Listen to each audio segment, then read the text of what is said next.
I woke up to the sound of concrete being poured in my backyard. At first, I thought I was dreaming. It was just after 6 in the morning, the kind of gray, quiet morning when my neighborhood usually felt frozen in place. But then came the grinding sound of a small machine, the scrape of metal against dirt, and the low rumble of men working where no one was supposed to be. When I pulled back the bedroom curtain, I saw orange cones across my grass, a cement truck parked behind my fence line, and 3 workers spreading wet concrete straight through the middle of my backyard. They had already cut through the lawn. They had torn up the edge of my late wife's flower bed. They had snapped one of my sprinkler lines and dragged a wide wooden form across the place where I used to sit with my coffee every Saturday morning. And at the far end of it, planted like a flag on land I had paid for, was a brand new sign that read, Community Pedestrian Path, maintained by Green Hollow HOA. For a few seconds, I could not even move. I just stood there barefoot on my bedroom floor, staring at a 5-foot-wide sidewalk being poured through the most private part of my home. By the time I got outside, the concrete was already halfway down the yard. The foreman barely looked at me when I told him this was private property. He only pointed toward the clubhouse and said the project had been approved by the HOA board. A few minutes later, Patricia Langford, the HOA president, walked across my torn-up grass in white sneakers like she owned every blade of it. She did not apologize. She did not look surprised. She acted as if I was the one interrupting something official. She claimed the neighborhood needed safer access to the lake trail. She claimed my yard was the most practical route. She claimed the HOA had the authority to make improvements for the benefit of the community. What she did not claim, because she did not have it, was an easement, a permit, a signed agreement, or any legal right to put 1 inch of concrete on my land. That morning, I was not thinking about lawsuits. I was thinking about my wife's crushed lavender. I was thinking about the deed in my filing cabinet. I was thinking about the way neighbors would soon be walking past my kitchen windows as if my backyard had become a public park overnight. But 3 weeks later, that same sidewalk would become the evidence that brought county code enforcement to Green Hollow Estates. It would force the HOA to tear out every slab, repay the damage, cover my survey costs, answer to furious residents, and explain why they spent community money building an illegal path across private property. So before you judge what I did next, ask yourself this: what would you do if you woke up one morning and found your HOA pouring concrete through your backyard like your property line never existed? Share your thoughts in the comments, because this entire mess started with one simple mistake from the HOA. They thought I would yell. They did not realize I was about to measure every inch. Before that morning, I was not the kind of person who argued with an HOA. My name is Daniel Mercer. I was 46 years old, working from home as a systems engineer, living in a quiet neighborhood called Green Hollow Estates on the edge of a small lake community in North Carolina. I was not rich. I was not connected. I was not a lawyer, a politician, or someone who went looking for fights at public meetings. I was just a homeowner who paid his bills on time, kept his lawn trimmed, and believed that if I respected other people's property, they would respect mine. That house was not a trophy to me. It was the first real place my wife Emily and I had ever bought together after almost 15 years of saving. We had looked at cheaper houses. We had looked at newer houses. We had even looked at places with bigger kitchens and better garages. But the moment Emily saw the backyard at Green Hollow, she stopped walking and just stood there under the maple trees. The backyard was deeper than the other lots on our street. It stretched past the patio, past a slope of soft grass, all the way to a quiet line of trees that separated our property from the lake trail beyond it. There was no public access through it. No sidewalk. No easement. No shared walkway. Just private space, shade, and silence. That was what sold us. Emily planted lavender along the stone border near the patio. She planted hydrangeas under the kitchen window because she said the blue flowers made the house feel less ordinary. On weekends, we would sit outside with coffee and talk about small things, the kind of things you only realize were everything after someone is gone. After she passed away, that backyard became more than part of my property. It became the last place in the house that still felt like both of us were there. So when people later asked why I took the sidewalk so personally, that was the part they did not understand. The HOA had not just poured concrete across grass. They had cut through the quietest piece of my life. They had dragged a community project through a place that still held my wife's fingerprints in the soil. When I bought the house, I had been careful. I kept every document from closing in a labeled file box in my office. The deed, the title policy, the plot map, the old survey, the HOA covenants, even the brochure from the listing agent that described the lot as a deep private backyard with no public access. I remembered that line because Emily had circled it in blue ink before we made the offer. I was never hostile toward the HOA. I paid my monthly dues early. I submitted the proper form when I replaced the mailbox. I followed the architectural rules when I repainted the shutters. A year before the sidewalk incident, I had even helped the clubhouse committee troubleshoot their security camera system after a storm knocked it offline. Patricia Langford thanked me at the time like I was a useful neighbor. That is what made everything feel so calculated later. They knew I lived alone. They knew I avoided conflict. They knew I was the kind of person who would rather send a polite email than make a scene in the street. And I think they mistook that for weakness. Green Hollow Estates looked peaceful from the outside. Manicured lawns. White fences. A clubhouse by the lake. Seasonal banners at the entrance. The kind of neighborhood people moved into because they wanted order. But behind that polished entrance sign was a board that had gotten used to hearing the word yes. Yes to fines. Yes to rules that changed without warning. Yes to projects that benefited the loudest residents. Yes to Patricia, because most people were too tired, too busy, or too afraid of legal fees to challenge her. I had seen small signs of it before. A neighbor fined for leaving trash cans out 6 hours too long. Another forced to repaint a perfectly normal front door because Patricia said the shade of red looked too aggressive. A retired couple ordered to remove a garden bench because it was visible from the walking path. I thought those were annoying stories, not warnings. Then the HOA decided the lake trail needed a shorter pedestrian connection to the clubhouse. And instead of buying land, recording an easement, applying for permits, or asking for consent, they looked at the quiet widower with the deep backyard and decided my property was the cheapest route. If you have ever worked years to buy a home, you know this feeling. A property line is not just a line on paper. It is the boundary between what belongs to you and what someone else thinks they can take. Comment your opinion on that, because this is where a lot of homeowners make their first mistake. They assume common sense will protect them. It will not. Paper protects you. Records protect you. Surveys protect you. And at that point in the story, I had all of those documents sitting in a box in my office. I just did not know yet how badly I was going to need them.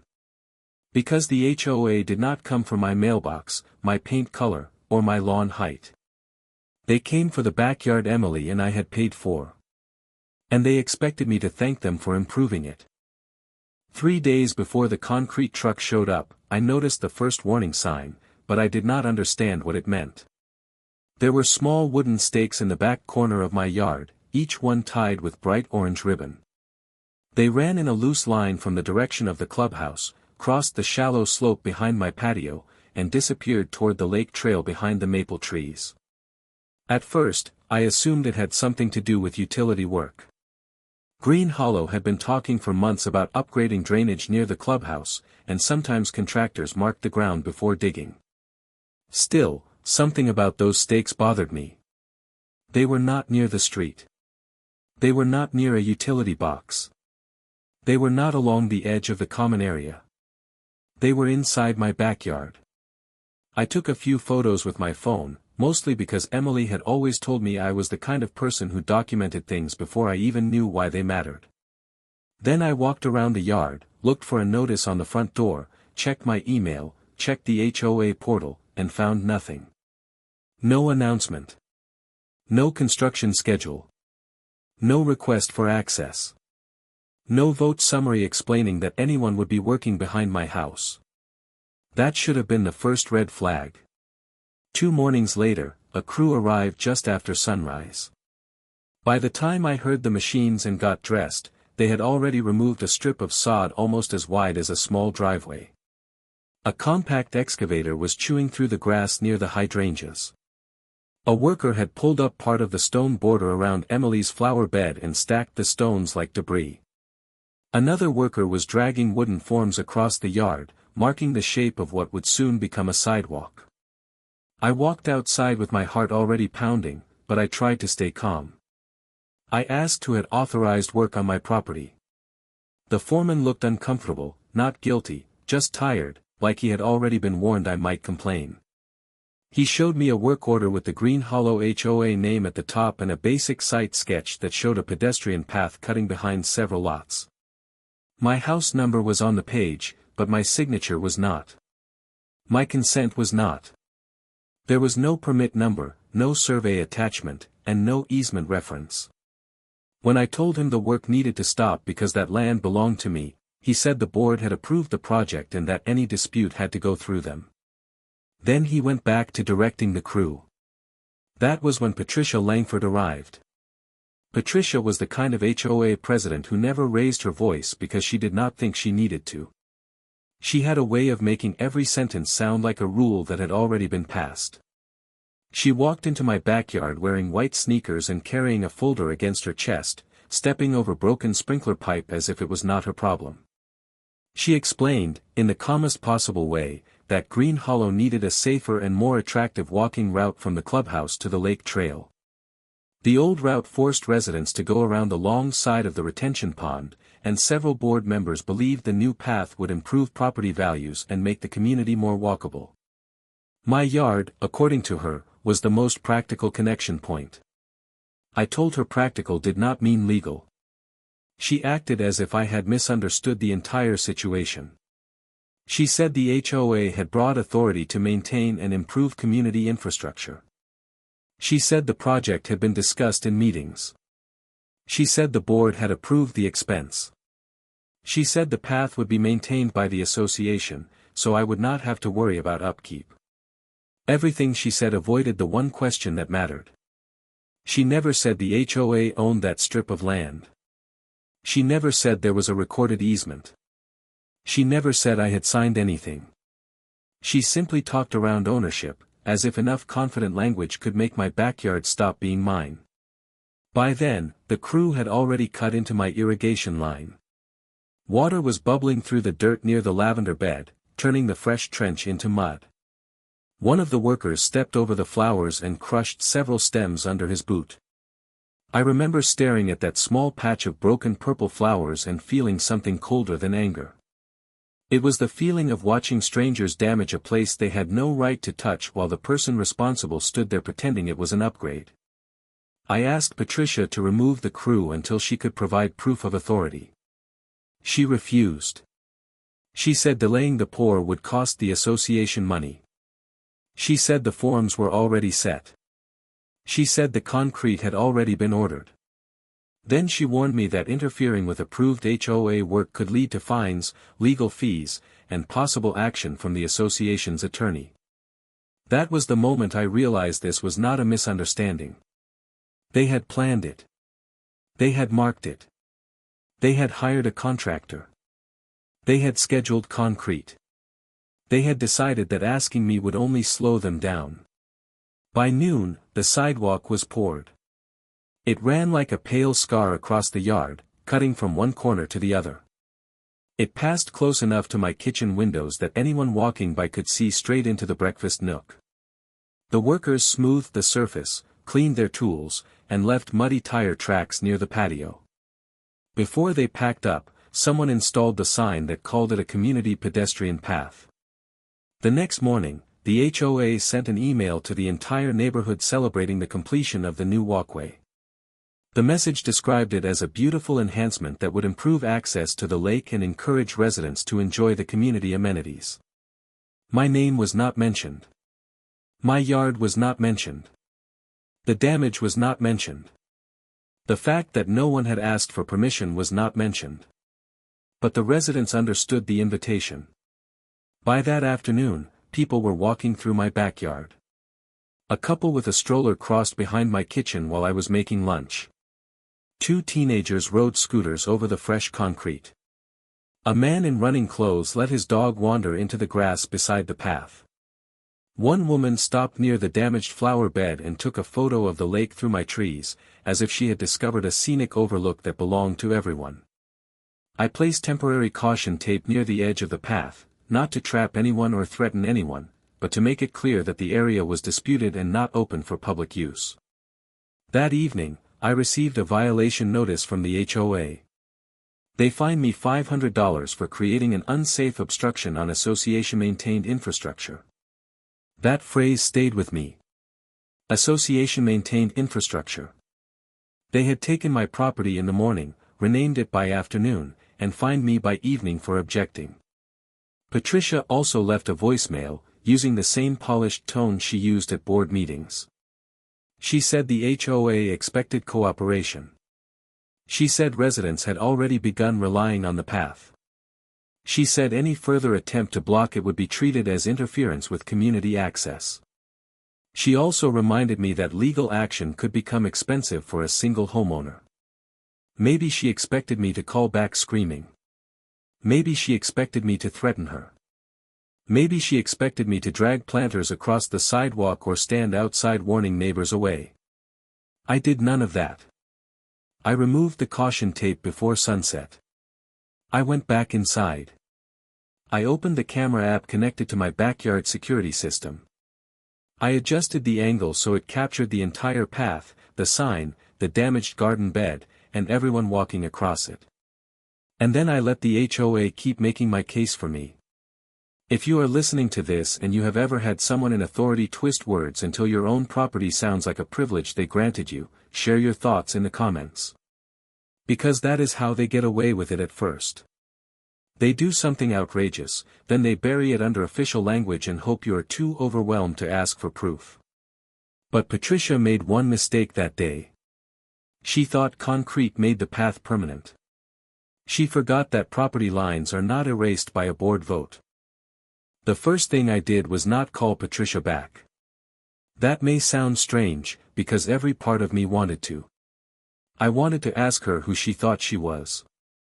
I wanted to ask why she believed a board vote could erase a deed. I wanted to ask how she would feel if I poured a walkway through her living room and called it a community improvement. But anger was exactly what the HOA expected from me, and anger would not prove anything. So I treated the situation like a system failure. In my job, when something goes wrong, you do not start by blaming the loudest person in the room. You collect logs. You preserve timestamps. You identify who touched what, when they touched it, and what changed afterward. That was exactly how I began building the folder that would later cost Green Hollow HOA more than Patricia ever imagined. I started with the cameras. My backyard camera had captured more than I realized. It showed the workers entering through the common area before sunrise. It showed the wooden stakes already placed in my yard days earlier. It showed the excavator crossing the grass. It showed the sprinkler line breaking and water spilling into the trench. It showed Patricia standing beside the crew while they continued working after I had clearly objected. Most importantly, it showed that no one ever came to my door first, no one presented permission, and no one stopped when I told them they were on private property. I downloaded every clip and saved them in 3 places: my computer, an external hard drive, and a cloud folder. Then I took photos of everything in the yard before anyone could claim the damage was old. The cracked stone border. The tire marks. The torn sod. The crushed lavender. The sprinkler head snapped clean off near the new concrete. I photographed the sidewalk from every angle, including the sign that called it a community pedestrian path. Then I moved to the paperwork. In my office closet, I had a plastic file box labeled closing documents. Emily had teased me about that box when we bought the house, because I kept every receipt and every map like I was preparing for a trial that would never happen. That night, sitting alone at my desk with concrete still curing behind my house, I was grateful for every boring document inside it. I pulled out the deed first. Then the title policy. Then the plot plan from closing. Then the old boundary survey the previous owner had provided. I spread everything across the desk and traced the rear property line with my finger. The line was exactly where I remembered it. It ran all the way back to the maples. The sidewalk was nowhere near common land. It did not skim the edge. It did not follow a shared boundary. It cut through the interior of my lot. The next morning, I went online and checked the county GIS map. I typed in my parcel number and waited while the property layer loaded over the aerial view. There it was again. My lot extended behind the patio, down the slope, and across the exact area where the sidewalk now sat. The county map was not a legal survey by itself, but it matched my deed, my closing map, and my memory of the property. I printed the parcel record. I printed the tax map. I printed the page showing that I, not Green Hollow HOA, paid property tax on that strip of land. After that, I called the county permit office. I did not accuse anyone. I simply asked whether a pedestrian sidewalk permit had been issued for construction behind my address or between the clubhouse and lake trail. The clerk searched the system, checked under the HOA name, checked under my address, checked under the clubhouse parcel, and found nothing. No active permit. No recent permit. No approved right-of-way work. Nothing. That was the first time I felt the ground shift under the HOA. Because if they had no permission from me and no permit from the county, then this was not an improvement. It was unpermitted construction on private property. I still needed something stronger than my own documents, so I hired a licensed surveyor. He was booked out almost 2 weeks, but when I explained that concrete had already been poured and residents were using it as public access, he found time to come that Friday. He walked the yard quietly, set up his equipment, checked the recorded plat, and began measuring with the calm expression of a man who had seen homeowners and associations fight over inches many times before. While he worked, I read the HOA covenants again. Not the summary on the website. Not the friendly version in the welcome packet. The actual CC and AMP, RS recorded with the county. I highlighted every section about common areas, maintenance authority, architectural control, access rights, and easements. The language gave the HOA power over shared spaces. It gave them authority to approve certain exterior changes. It allowed them to maintain community-owned paths. But it did not give them the right to build a new sidewalk across a private lot without a recorded easement or written owner consent. That sentence became the center of everything. I also found meeting minutes from 3 months earlier. The board had discussed improving lake access, but the minutes were vague. They mentioned a proposed pedestrian connection near the rear lots. They mentioned cost savings. They mentioned minimizing delay. What they did not mention was that the route crossed my property. What they did not mention was a vote to acquire an easement. What they did not mention was permission from any affected homeowner. By then, the sidewalk had become popular. Every person who used it made me uncomfortable, but every person also strengthened my case. My camera caught board members walking guests across it. It caught Patricia pointing toward the lake like she was showing off a project she had personally delivered. It caught residents treating my backyard as public space because the HOA had told them it was. I did not confront them. I did not shout from the patio. I did not block the path again. I just kept saving the footage. If you are hearing this and you own a home, please remember this part. Do not rely on a heated argument when records will do more for you. Save the emails. Save the notices. Save the photos before the damage gets repaired or covered. Share this story with someone who thinks HOA letters are just neighborhood drama, because sometimes those letters become evidence. By Sunday night, my folder had everything organized by date. Photos. Videos. Voicemails. The $500 violation notice. The county parcel map. My deed. My title policy. The HOA covenants. The permit office notes. The meeting minutes.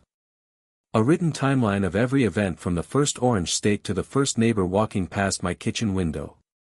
I sent the folder to a real estate attorney Monday morning. Less than 2 hours later, she called me back and said the same thing I had been thinking but had not wanted to say out loud. The HOA had a serious problem. And when the surveyor emailed his final report later that day, the problem became much worse. Because Patricia had not just guessed wrong about the property line. She had built the entire sidewalk deep inside my land. The survey arrived as a PDF just after lunch on Monday. I remember staring at the email subject line for a few seconds before opening it, because some part of me was still hoping this would be simple. Maybe the sidewalk only crossed a corner. Maybe the HOA had made a careless mistake by a foot or two. Maybe there was some forgotten easement buried in the records that would explain why Patricia had acted so confident. But the moment I opened the survey, that hope disappeared. The sidewalk was not near the property line. It was not half on common land and half on mine. It did not follow any existing easement, utility strip, drainage path, or shared boundary. According to the licensed surveyor's measurements, the concrete path sat entirely inside my parcel. In the worst section, it reached almost 11 feet past the actual property line and cut straight across the private drainage and irrigation zone behind my patio. 11 feet. That number changed everything. An HOA can argue about landscaping preferences. They can argue about paint colors, mailbox styles, fence height, and whether your garbage cans were visible from the street. But 11 feet of concrete inside a private lot is not a misunderstanding. It is not a neighborly disagreement. It is not a community improvement. It is trespass with a receipt. The surveyor had marked the real boundary with bright pink flags. When I walked outside and saw them in the ground, the situation became almost absurd. The pink flags were nowhere near the sidewalk. They stood behind it, proving that Green Hollow HOA had not accidentally brushed against my land. They had walked deep into it, dug it up, poured concrete, installed a sign, and invited the entire neighborhood to use it. I took new photos immediately. The pink survey flags, the sidewalk, the HOA sign, the damaged flower bed, the sprinkler repair tape, everything in one frame. There was no way to explain it away anymore. Then I went back to the county records. The county clerk confirmed what my attorney already suspected. There was no recorded pedestrian easement on my lot. No public access agreement. No right-of-way. No amendment to the subdivision plat. No document giving Green Hollow HOA permission to cross that part of my property for any community path. My attorney put it very simply in her written summary. The HOA had no ownership interest in the strip of land. They had no recorded access right. They had no construction permit. They had no written consent from me. And because I had already objected while work was happening, they could not pretend they believed I had agreed. That was when she drafted the demand letter. It was not emotional. It did not call Patricia names. It did not threaten revenge. It laid out the facts in a way that was colder and heavier than anger ever could be. It included the deed, the survey, the county parcel record, photos of the construction, video stills from my camera, the permit office confirmation, and the HOA's own fine notice accusing me of obstructing infrastructure on land they did not own. The letter demanded that Green Hollow HOA immediately stop using the sidewalk, remove the community path sign, notify residents that the route was closed, withdraw the $500 violation, pay for a full restoration of my backyard, repair the irrigation system, compensate for destroyed landscaping, reimburse the survey fee, and preserve all internal emails, meeting notes, invoices, and contractor communications related to the project. That last part mattered. My attorney called it a litigation hold. It meant the HOA could not suddenly lose records, delete emails, or pretend decisions were made casually in passing. From that point forward, anything they destroyed could become its own problem. Patricia's response came the next afternoon, and it was the kind of response only someone used to being obeyed would write. She did not apologize. She did not offer to review the survey. She did not say the board would investigate. Instead, she insisted that the path served a legitimate community purpose and that removing it would inconvenience residents who had already begun relying on it. She suggested my objections were unreasonable and that the board believed the route was necessary for neighborhood access. But then she made the mistake that turned a strong case into an almost perfect one. In the middle of her email, Patricia wrote that the board had approved the route because acquiring formal easements would have delayed the project and increased costs. I read that sentence 3 times. Acquiring formal easements would have delayed the project. That meant they knew. They knew an easement was something they should have obtained. They knew there was a legal step between wanting access and taking access. They knew the cheaper route was not the lawful route. And they chose speed and money over property rights. My attorney forwarded that email directly into the evidence folder. Then she sent the full package to County Code Enforcement and copied the permit office. Within 24 hours, the county confirmed that no sidewalk construction permit had been issued for that location. That was the second wall closing in around the HOA. The first wall was property ownership. The second was unpermitted construction. And Patricia had built both walls herself, one careless sentence at a time. If you are listening to this while dealing with an HOA, a neighbor, or anyone who keeps telling you they have authority, remember this part and save this video for later. The most powerful evidence is not always a dramatic camera clip. Sometimes it is a single sentence in an email from a person who thinks they are too important to be careful. By the end of that week, my backyard no longer felt like a place where I had been cornered. It felt like a crime scene with survey markers. The sidewalk was still there. People were still trying to use it. Patricia was still pretending the board had everything under control. But now I had the deed, the survey, the county record, the missing permit, the footage, the fine notice, and Patricia's own written admission that the board skipped the easement process because it was inconvenient. She had told me a single homeowner could not stand in the way of the community. What she did not understand was that I was not standing in the way. The property line was. And the county was about to stand there with me. The county inspector arrived on a Thursday morning. Not with flashing lights. Not with a dramatic convoy. Just one white county truck, a clipboard, a measuring wheel, and the kind of calm expression that made everyone else nervous. By then, Patricia had sent another neighborhood email telling residents there had been a minor boundary concern about the new pedestrian path and asking everyone to remain patient while the HOA handled it internally. But it was no longer internal. The inspector introduced himself at my front door first.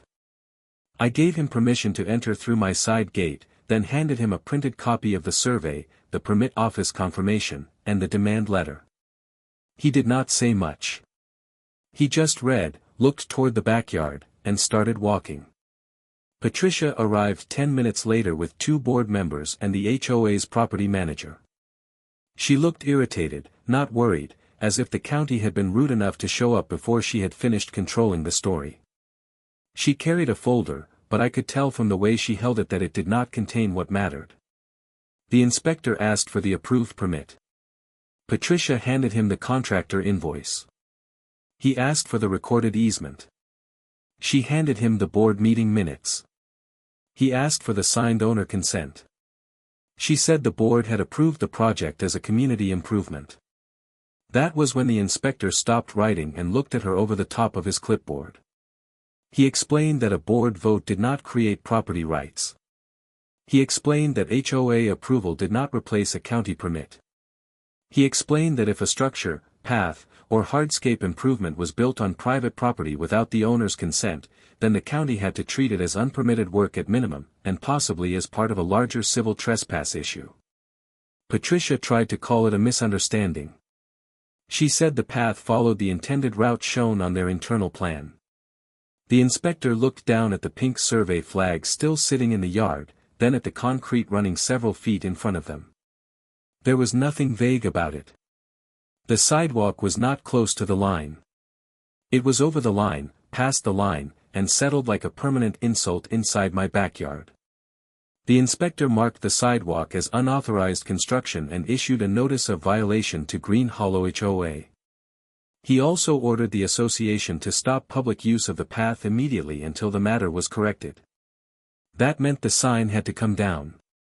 Residents had to be notified. And if the HOA failed to act, daily penalties could begin accumulating. For the first time since this started, Patricia did not have a polished answer. Later that evening, the HOA held an emergency meeting at the clubhouse. I almost did not go, but my attorney told me it was important to hear what they said on the record. The room was packed. Residents had heard rumors all day. Some thought I was trying to block a harmless sidewalk out of spite. Others had started asking why county code enforcement had been called to inspect an HOA project that was supposedly approved. Patricia stood at the front and tried to keep her voice steady. She described the issue as a technical dispute over placement. She said the board had acted in good faith.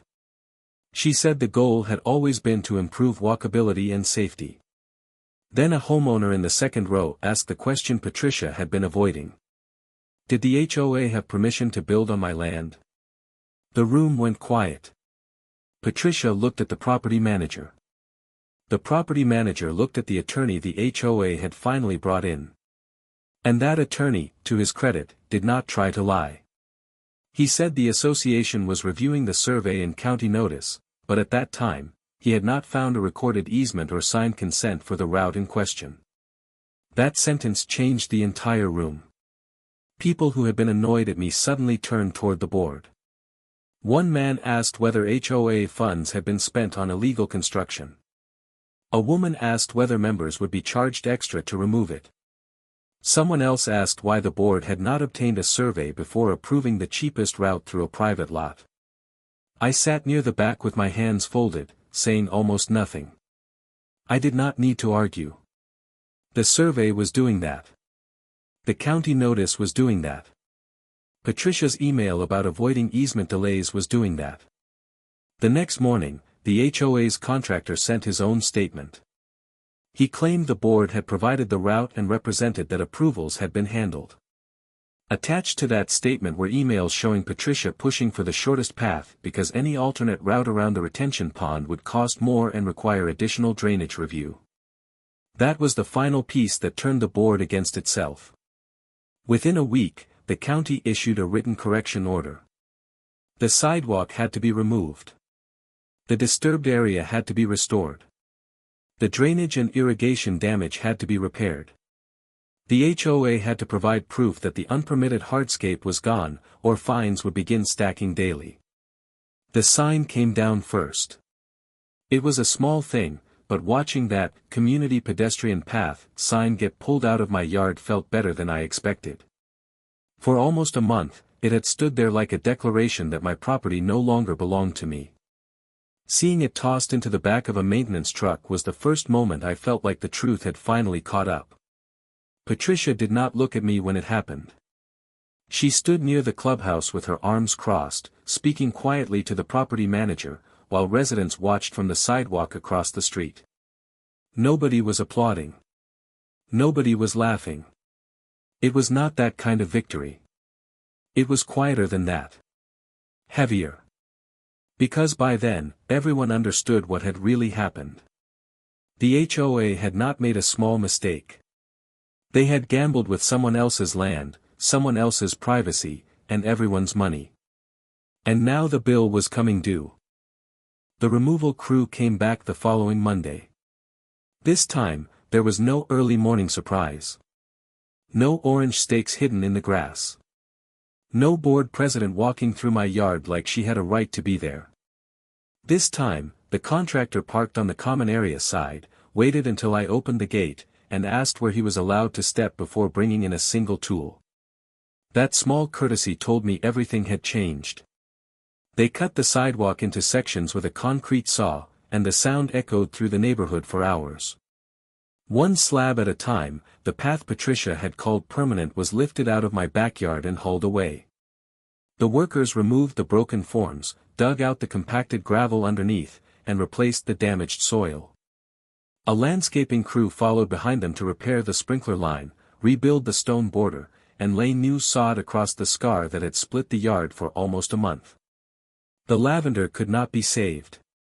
That was the part that bothered me more than I expected. Grass grows back. Pipes can be repaired. Concrete can be removed. But those lavender plants had been Emily's. The HOA's insurance eventually paid for replacement landscaping, and the nursery found the same variety she had planted years before. Still, when the new plants went in, they looked too small, too neat, too new. They did not carry the years she had spent tending them. But they were back in the ground. And that mattered. The final cost to Green Hollow HOA was far more than the original sidewalk. They had to pay for demolition, disposal, soil restoration, irrigation repairs, replacement landscaping, my survey, part of my attorney's fees, the withdrawn fine, and the county penalty for unpermitted construction. Then came the contractor dispute, because the contractor wanted payment for the original work and the removal, while the board wanted to blame him for following the route they had approved. For the first time since I had moved there, residents were reading meeting minutes carefully. They were requesting invoices. They were asking why Patricia had pushed for the cheapest route without a recorded easement. They were asking why no survey had been ordered before spending association money. They were asking why a homeowner had to hire an attorney just to prove his own backyard was not community property. At the next HOA election, Patricia lost her seat. It was not close.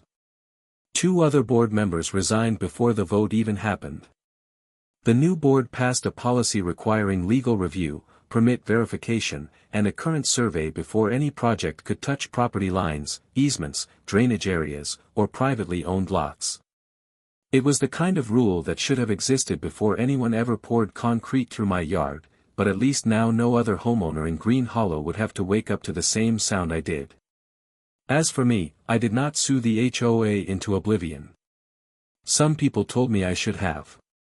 Some people wanted a bigger ending, a louder ending, the kind where everyone who wronged me lost everything. But all I really wanted was my land restored, my costs covered, the record corrected, and the board stopped from doing it again. So that was the settlement. The sidewalk disappeared. The sign disappeared. The fine disappeared. Patricia's authority disappeared. My backyard became quiet again.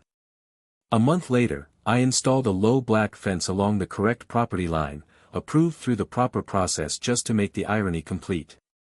I planted more lavender near the patio. I put Emily's bench back where it belonged.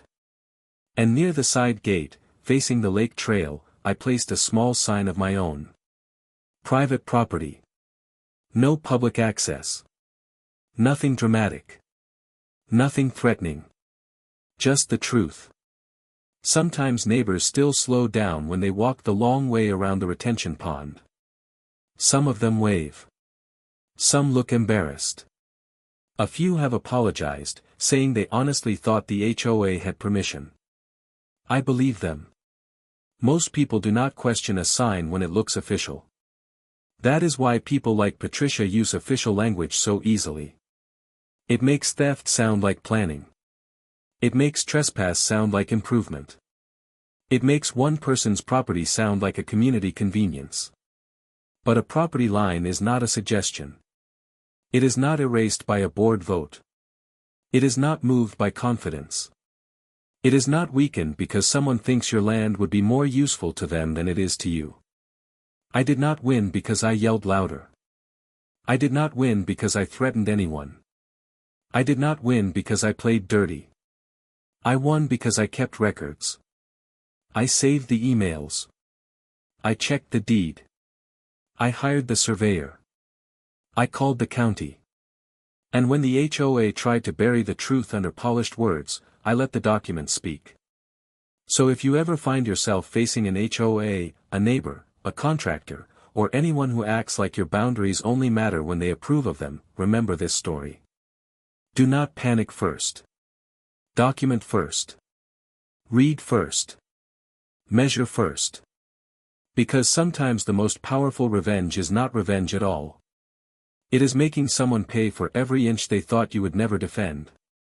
And in my case, every inch led straight through the backyard they had no right to touch.